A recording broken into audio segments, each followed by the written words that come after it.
일부 예배 하나님의 말씀은 사무엘상 29장 1절에서 11절까지 말씀입니다.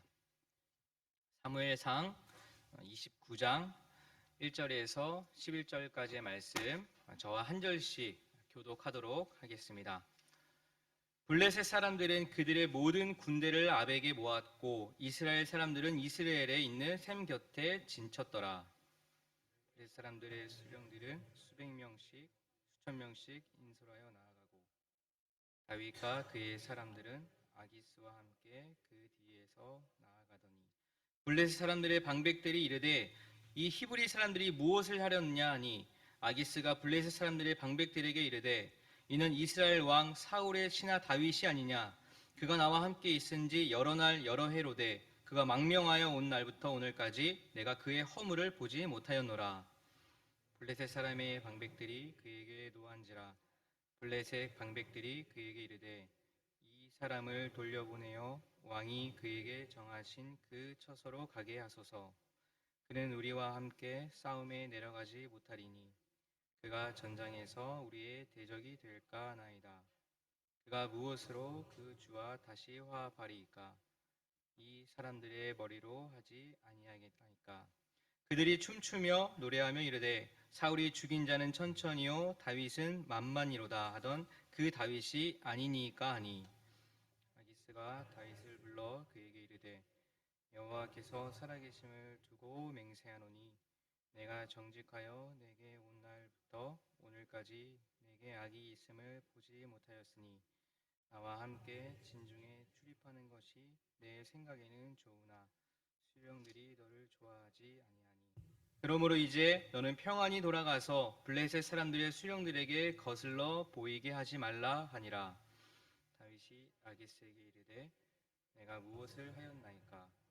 내가 당신 앞에 오늘까지 있는 동안에 당신이 종에게서 무엇을 보셨기에 내가 가서 내 주 왕의 원수와 싸우지 못하게 하시나이까 하니 아기스가 다윗에게 대답하여 이르되 내가 내 목전에 하나님의 전령같이 선한 것을 내가 아나 블레셋 사람들의 방백들은 말하기를 그가 우리와 함께 전장에 올라가지 못하리라 하니 그런즉 너는 온 내 주의 신하들과 더불어 새벽에 일어나라. 너희는 새벽에 일어나서 발거든 곧 떠나. 같이 읽겠습니다. 이에 다윗이 자기 사람들과 더불어 아침에 일찍 일어나서 떠나 블레셋 사람들의 땅으로 돌아가고 블레셋 사람들은 이스라엘로 올라가니라. 아멘. 뜻밖의 은혜라는 제목으로 말씀을 함께 나누고 싶은데요. 오늘은 추수감사절 예배로 드리고 있습니다. 여러분도 오늘 그러셨겠지만 저 또한 이번 주 이렇게 한 해를 찬찬히 돌아보면서 어떤 감사한 일이 있었나 생각을 해보게 되었습니다. 사실 예전에는 감사한 일이 무엇입니까? 라고 누가 저에게 물어보기만 하면 마치 이렇게 버튼을 팍 누르면 대답이 술술 나오듯이 감사한 제목들이 참 많았습니다. 근데 이번 주 보내면서 예전처럼 구체적이고 또 많은 양의 감사 제목들이 나오지 않았던 것이 부끄럽지만 제 솔직한 마음이더라고요. 여러분 어떠셨습니까? 추수감사절 예배에 어떤 감사의 제목들을 가지고 이 자리에 나오셨습니까? 어떤 분들은 여러 가지 감사할 제목들을 가지고 나오신 분들도 계실 것이고 또 어떤 분들은 머릿속에는 감사한 것들이 참 많이 있지만 그것들이 잘 정리가 안 돼서 이렇게 머뭇거리시는 분들도 있을 것이라 생각이 듭니다. 저 또한 그런 마음으로 이번 주 말씀 묵상과 또 이렇게 메시지 준비를 하면서 본문 말씀을 통해서 은혜 받은 것들을 여러분들과 함께 나누려고 합니다. 오늘 본문의 다윗은 도망 중에 있습니다. 이스라엘 왕 사울은 점점 더 집요하게 다윗을 쫓고 있습니다. 그런 사울을 피해서 다윗은 망명 생활을 하고 있는 것입니다. 사실 다윗에게 이 지긋지긋한 망명 생활을 끝낼 수 있는 기회가 있었습니다. 여러분 잘 아시다시피 사울을 죽일 수 있는 기회가 다윗에게 2번이나 있었지만 다윗은 사울을 죽이지 않았습니다. 그것이 하나님의 뜻이라 여겼기 때문입니다. 누가 뭐래도 다윗의 그런 선택은 정말 멋지고 참 잘했다라고 할 수 있습니다. 그러나 그런 멋있는 행동을 하긴 했지만 현실적으로는 아무것도 바뀐 것이 없었습니다. 사울을 2번이나 살려주었지만 사울은 여전히 변하지 않았고 또다시 다윗을 죽이기 위해서 더 집요하게 다윗을 쫓고 있었습니다. 그런 다윗의 마음이 어땠을까요? 불안했을 것입니다. 걱정이 되었을 것입니다. 이 다윗의 불안한 마음이 잘 나타난 구절이 있는데 사무엘상 27장 1절에서 2절 말씀 세 번역으로 화면을 보시고 한번 같이 읽겠습니다. 시작. 다윗이 혼자서 생각하였다. 이제 이러다가 내가 언젠가는 사울의 손에 붙잡혀 죽을 것이다.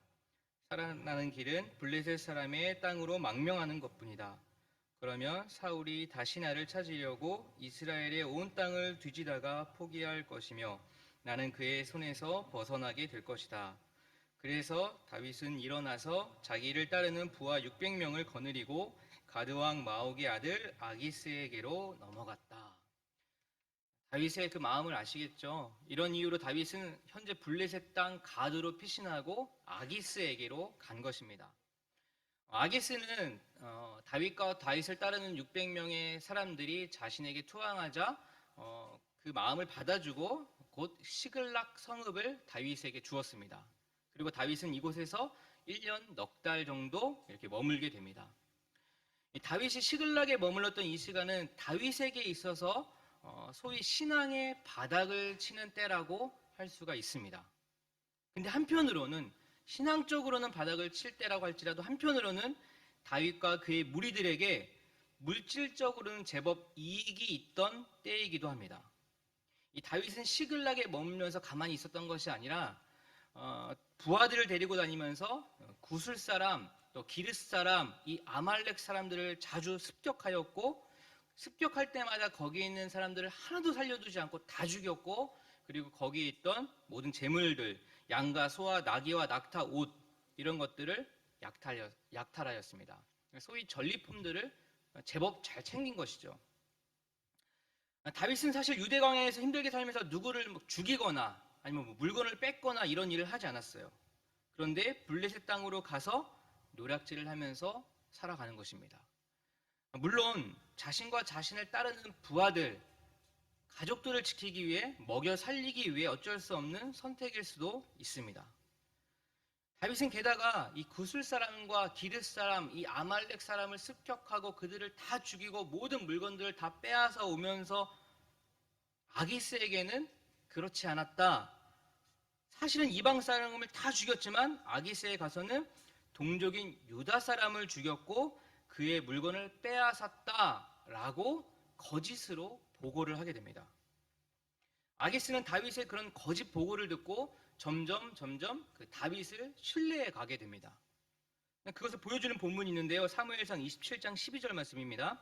제가 읽어볼게요.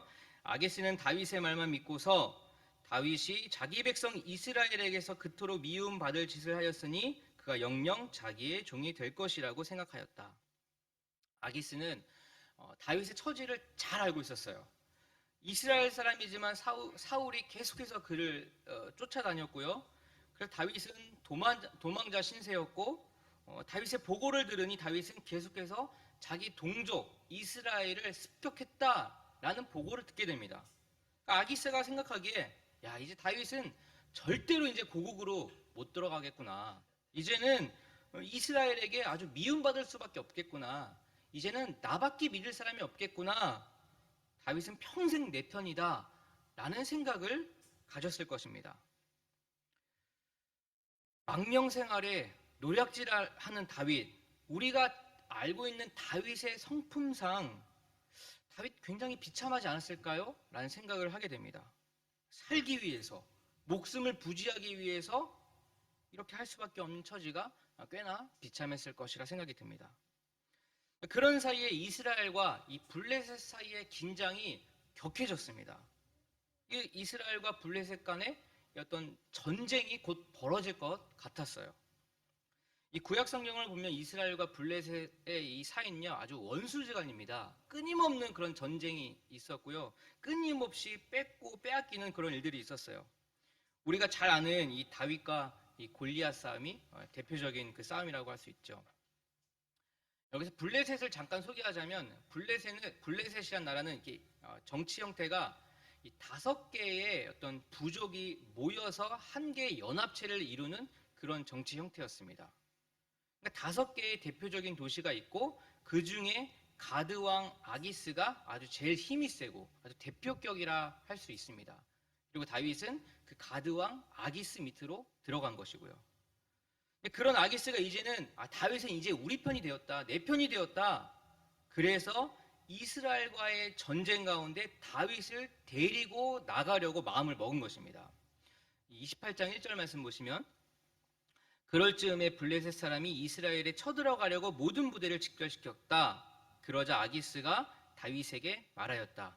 귀관이 나와 함께 출정하여야 한다는 것을 알고 있을 줄 아오. 귀관은 부하들을 거느리고 직접 출정하시오. 다윗은 어쩔 수 없지만 본인이 살기 위해서는 아기스의 말을 들을 수밖에 없었고요. 그런 아기스는 다윗을 믿고 자신의 아주 종신 경호대장으로 삼겠다고 이렇게 이야기를 했습니다. 그러면서 오늘 본문으로 넘어오는 거예요. 29장에 와서 이제 문제가 생깁니다. 어떤 문제냐면은 29장 3절 말씀인데 우리 같이 한번 읽어볼까요? 시작. 블레셋 사람의 지휘관들이 항의하였다. 이 히브리 사람들이 무엇 때문에 여기에 와 있습니까? 아기스가 블레셋 사람의 지휘관들에게 말하였다. 귀관들도 알다시피 이 사람은 이스라엘 왕 사울의 종이었던 다윗이요. 그가 나와 함께 지낸 지가 이미 한두 해가 지났지만 그가 망명하여 온 날부터 오늘까지 나는 그에게서 아무런 허물도 찾지 못하였소.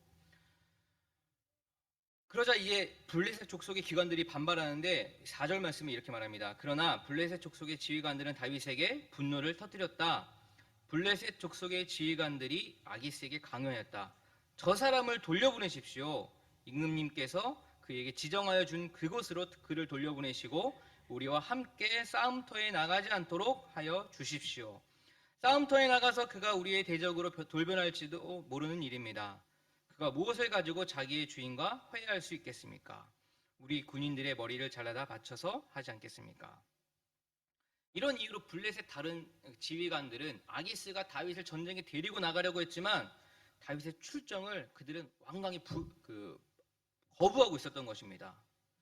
이 다윗은 나갈 수밖에 없었던 그 전쟁에 다른 지휘관들의 예상치 못한 그 반대로 전쟁에 나가지 못하고 다시 시글락으로 돌아갈 수밖에 없었던 것이죠. 근데 여러분, 이것이 얼마나 큰 뜻밖의 은혜였는지 모릅니다.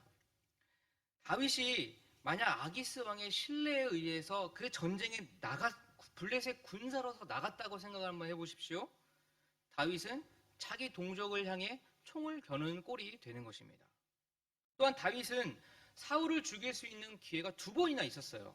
근데 그것이 하나님의 뜻이라, 하나님이 세우신 사람이라 자신이 결코 사울을 죽일 수가 없었습니다.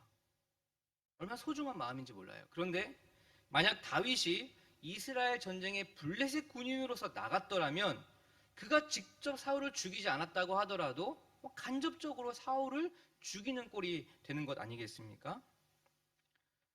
다윗은 어쩔 수 없이 전쟁에 나가야만 하는 상황이었지만 예상치 못한 블레셋 그 지휘관들의 왕따를 당하게 되면서 전쟁에 나가지 못하게 된 것이죠. 근데 그 왕따가 정말 뜻밖의 은혜였다는 것이죠. 동족을 향해서 총을 겨누지도 않게 되었고 사울을 직접 죽이지도 않게 되었던 것입니다. 다윗은 어쩔 수 없이 다시 시글락으로 돌아왔어요. 근데 시글락에 딱 돌아와 보니까 난리가 난 것입니다. 이 아말렉 족속이 쳐들어와서 성에 불을 지르고 여자들을 다 잡아가고 그 성에 있는 모든 사람들을 다 끌고 가고 아주 난리가 났죠. 다윗의 가족도 예외가 아니었습니다. 다윗은 곧 아말렉을 추격하여서요, 승리에 취해 있는 그들을 급습해서 그 아말렉이 치고 모든 것 가져간 것을 도로 다 찾아옵니다. 사람들도 다 안전하게 다시 데리고 오게 됩니다. 이 모든 것은 다윗이 왕따를 당했기 때문에 자신의 가족도 백성도 모두 잃지 않게 된 것입니다. 근데 여러분 생각해 보세요. 다윗이 무슨 일을 했습니까? 다윗이 행한 일이 과연 무엇입니까? 생각해 보면요, 다윗이 한 것은 그저 사울을 피해서 블레셋으로 도망온 것뿐입니다. 그리고 다윗은 살기 위해서 블레셋의 그 아기스 왕을요 슬쩍 속였습니다. 그리고 자신의 이익을 취했죠. 사람들은 죽이고 재물은 뺏고.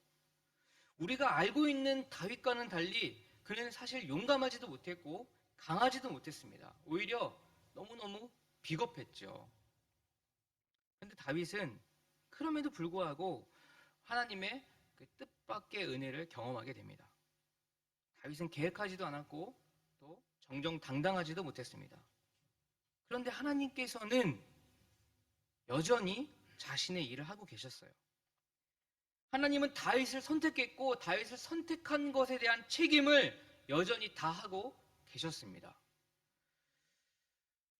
제가 얼마 전에 어떤 분과 이렇게 이야기를 하게 되었어요.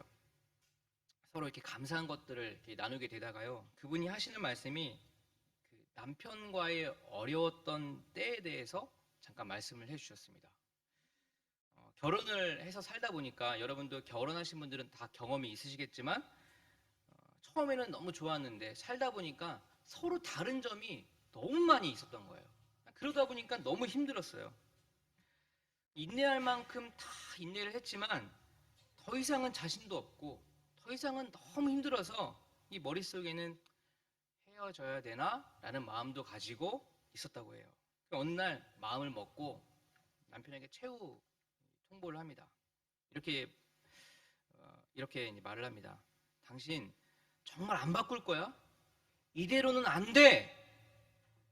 라고 물어봤으면 좋았지만 남편에게 직접 물어봤던 것은 당신 바꿀 마음 있나요? 라고 물어봤다고 해요. 안 바꿀 거야? 이대로는 안 돼가 아니라 당신 혹시 바꿀 마음은 있나요? 라고 이렇게 물어봤다고 해요. 당장 바꾸지 않아도, 아니 바꾸지 못해도 혹 바꾸고 싶은 마음만 있다면 다시 인내하면서 잘 살아보려고 하는 그런 아내의 소중한 마음이었죠. 남편이 대답합니다. 바꿀 마음 있다. 나도 바꾸고 싶다. 라는 답이었습니다.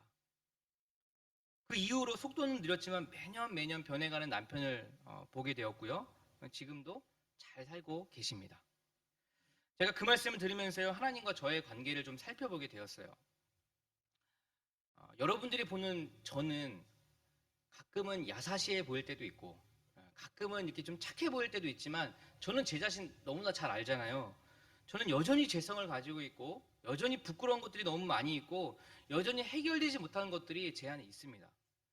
그것 때문에 때로는 되게 괴롭기도 하고요. 그리고 정말 주님 앞에 너무너무 죄송하고 마음에 찔림이 있어서 몇 번이고 하나님 앞에 나가서 다시 결단하고 마음을 먹고 다시 한번 주님 앞에 이렇게 나아갈 때도 있었어요. 그러나 시간이 지나면 또 번번이 무너질 때도 있었습니다. 근데 생각해보면 그런 저에게 우리 주님은, 우리 하나님은 저에게 단 한 번도 야, 너 정말 안 바꿀 거니? 너 이대로는 정말 안 돼. 이대로 그렇게 정말 되겠니? 라고 물으신 적이 단 한 번도 없더라고요. 대신 저에게 바꾸고 싶은 마음은 있는지, 죄를 떠나고 싶은 마음은 있는지 물으시는 것 같았고, 제 기도 제목은 하나님 바꾸고 싶습니다. 라는 기도 제목이 생기게 되었고요. 기도하는 가운데 나도 모르게 시간이 지나면서 하나님은 저를 조금씩 변화시켜 주신다는 것을 알게 되었습니다. 주님께서 그 기도 소리도 그 마음도 소중하게 여기시고 제 기도 소리를 들어주시고 그렇게 바꿔주신다는 것입니다. 주님은 여전히 기다리고 계시고 그 마음을 소중히 여겨주시고 지금도 여전히 우리를 인도해 주고 계십니다. 나의 열심, 나의 열정, 내가 일하고 안 하고 내가 정성을 들이고 안 들이고 물론 그것이 어떤 일을 하는 데 있어서 조금은 영향을 미칠 수 있지만 우리 주님은 그것과는 큰 상관없이 자신의 일을 여전히 책임지고 계시고 여전히 자신이 해야 할 행동을 하고 계신다는 사실입니다. 오늘 본문의 다윗은요, 우리가 알고 있는 다윗처럼 멋지고 용감하고 강한 다윗이 결코 아니었어요. 그러나 주님은 다윗의 어리석고 약하고 비겁한 다윗과는 상관없이 그를 선택하셨고 앞으로 그를 왕으로 세우실 것이며 그를 통해서 영광받는 일을 하나님은 그의 행동과는 상관없이 여전히 묵묵히 그 일을 하고 계셨다는 사실입니다. 여러분, 저희도 마찬가지 아니겠습니까? 저희도 어리석고 약하고 비겁한 사람들이지만 하나님은 그 모습 그대로를 받아주셨고 우리를 선택해 주셨고 선택에 대한 책임을 져 주실 것입니다. 한 주 동안 감사의 제목을 찾았어요.